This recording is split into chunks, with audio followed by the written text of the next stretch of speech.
Hello guys! Magandang tanghali or medyo hapon na ako kakain kasi galing ako sa pag-wifi.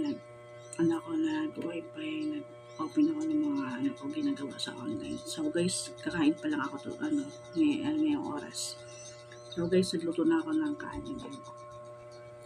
Yan guys, sa rice cooker na kanin maliit. Ganito guys. So yung ganito guys na luto na bibili to guys minsan sa Lazada. Lazada siya. Ito guys. Saka guys, meron tayo ditong ulam. Nagluto ako guys ng ang tawag dito guys is